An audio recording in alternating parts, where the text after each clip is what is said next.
उसका कोई धर्म नहीं है। काल होजाई में भी एक मर्डर हुआ, इसका कोई धर्म नहीं है, कभी भी नहीं है। हम लोग होजाई जिला ट्रक ड्राइवर यूनियन का तरफ से ये जितना भी गलत तथ्य गलत काम हो रहा है उसका निंदा करते हैं। साथ में ये फरीदुद्दीन को जल्द से जल्द न्याय मिलेगा और फास्ट ट्रैक कोर्ट का तहत इनको सजा मिलेगा, यही हम लोग आशा रखते हैं। इतना ही कह के मेरा वक्तव्य यहीं समेटते हैं। हमारी मुख्य उपदेष्टा विनोद तिवारी जी गुवाहाटी से आए हैं, थोड़ा सा कुछ कहेंगे। ये अपना फरीदुद्दीन होजाई जिला अग्रगामी मालवाही ट्रक ड्राइवर यूनियन का एक एक्टिव मेंबर था, उनका चलते कुछ कहेंगे हमारे एडवाइजर साहब। कहिए सर, आप कहते हैं। मैं विनोद तिवारी गुवाहाटी से मैं ये करता हूँ, विलम्ब करता हूँ। और जब ये घटना हुआ तो मेरे को पता चला और हमारे निजाम सर से बात भी हुआ, और जैसे जैसे यहाँ पर मुहिम चल रहा है ये सब के बारे में मुझे पता है। और आज अभी जितने भी हमारे निजाम सर ने जितने भी बात बोले, ये बात सत्य और 100% ये आज का डेट में हो रहा है। और मेरा यही अनुरोध है कि जितने भी भाई जागृत है, जो जानते हैं, जो जागे हुए हैं और जो इंसानियत जिसके अंदर में है, इनके बातों को एक एक बातों को उनको चिंतन करना चाहिए और एकजुट होकर के एक ताकत बन करके आप लोग उभरिए। ऐसा हो जाए जिला में जो कल कोई रेपिस्ट किसी को छेड़छाड़ न करे।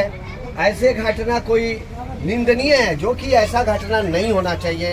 यदि अगला यदि कुछ गड़बड़ भी था, यदि चोरी मान लेते, हम चोरी मान लेते, यदि वो चोर थे तो कानून है, कानून को सौंपना चाहिए।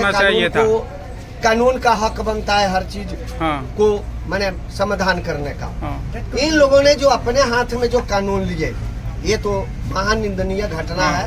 और इस पर सरकार कानून जैसे जैसे यहाँ पर आवाज उठा है, इस पर यहाँ के जो प्रशासन है, प्रशासन को इस पर यदि चुप्पी साध लेते हैं तब तो गड़बड़ है। और यदि प्रशासन इस पर टाइट रहते हैं तो ऐसे ऐसे घटना करने वालों को पकड़ पकड़ करके डायरेक्ट उनको माने धरती पर समझो कि उनको जीने का कोई हक ही नहीं है, क्योंकि वो किसी का नहीं है। न हमारा है न आप सबका है, बिल्कुल ये किसी का नहीं है। उनके पास में कोई जात धर्म भी नहीं है, कोई माया मोह भी नहीं है, किसी के प्रति कोई उनका माने सत्य भावना नहीं है। इसलिए ऐसे ऐसे उपद्रवियों को हम सब को मिल करके और एकजुट होकर के इनको सजा दिलाना बहुत जरूरी है। बस मैं अपने वाणी को इसी जगह विराम देता हूँ। मैं एक बात बोलता हूँ, मेरा गाड़ी 3 साल से चला रहा है, कंटिन्यू गाड़ी चला रहा है। परसों टिप मार के आया, रनिंग ड्राइवर है। मैं गया रहा फरीदुद्दीन, वो गाड़ी चलाता रहा कंटिन्यू। आज तक मैं चोरी का कोई केस नहीं पकड़ा उसको। इतना अच्छा लड़का रहा, इन लोग अनजान में चोरी का केस में डाल के उसको जबरदस्ती पीट के मार दिया।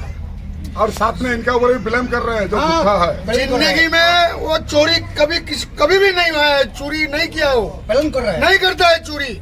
वो दारू पीता है, बस उतना ही है, चोरी नहीं किया कभी भी। जिंदगी में चोरी का कोई केस नहीं है उसका। जो डेड बॉडी यहाँ पड़ा हुआ है, इसका बारे में आप बात कर रहे हैं, वो कभी चोरी किया नहीं है, आपका गाड़ी चलाता रहा। जिंदगी में कभी चोरी का हमारा 3 साल में गाड़ी चलाया, हमारा भी रहा।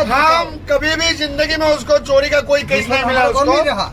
हमारा गाड़ी चलाता रहा, पैसा देता है, खर्चा कर लेता है, कोई भी दारू पीता है, मगर चोरी का कोई केस नहीं है उसका।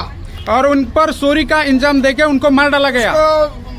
उसको मारा है, हमारे सामने में मारा है, हमारा सामने में मारा है, हमारा सामने मारा है, हम देखा है। आप साक्षी दीजिएगा? हम साक्षी देगा, हमारे सामने मारा है। अभी तो साक्षी हो ही रहा है, इससे बड़ा साक्षी और क्या है? हमारे सामने हम बोला छोड़ दो, थाना में दे दो।